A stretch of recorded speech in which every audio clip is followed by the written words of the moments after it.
Praise lord. దేవుని నామానికి మహిమ కలుగును గాక. ఈ రోజు ప్రభు ఇచ్చినటువంటి వాక్యం జ్ఞాపకం చేసుకుందాము. 32వ దావీదు కీర్తన 8వ చరణము ఇలాగ వ్రాయబడింది. నీ మీద దృష్టి ఉంచి నీకు ఆలోచన చెప్పేదను. దేవునికి స్తోత్రం. ఆకాశం నుంచి తేరి చూసి నరులను పరీక్షిస్తున్న దేవుడు ఈ రోజు నిన్ను పరీక్షిస్తున్నాడు. నిన్ను తేరి చూస్తా ఉన్నాడు.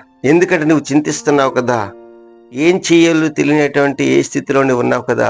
నీకెవ్వరూ కూడా సహాయం చేసేటువంటి వారు లేరు, కనీసం ఆలోచన చెప్పేటువంటి వారు కూడా లేరు అని బాధపడుతున్నావా?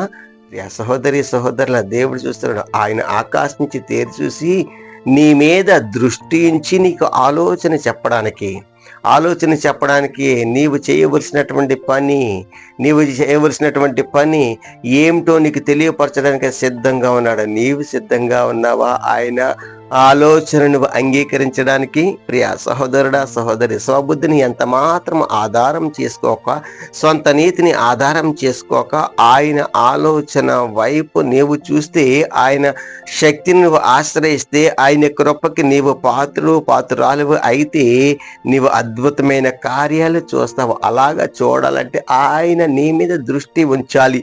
ఆయన నీ మీద దృష్టి ఉంచాలంటే నీ చేతులు ఆయన వైపు చాపాలి, నీ కనులు ఆయన వైపు చూడాలి, నీ పాదంలో ఆయన సన్నిధి వైపు పరుగులు తేలి అప్పుడు ఆయన నీ మీద దృష్టి ఉంచి నీకు ఆలోచన చెప్తాడు.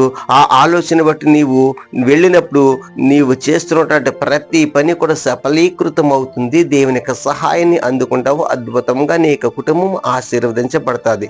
ఈ కొద్ది మాటలు దేవుడు దీవించి ఆశీర్వదించిన గాక. ఈ మాటలలో ఏకీభించిన ప్రతి ఒక్క కుటుంబము, ప్రతి ఒక్క సహోదరి సహోదరులు దీవించబడుదురుగాక, ఆశీర్వదించబడుదురుగాక, ఉన్నతమైన స్థానాన్ని దక్కించుకుందురుగాక. Amen amen. Praise Lord, praise lord.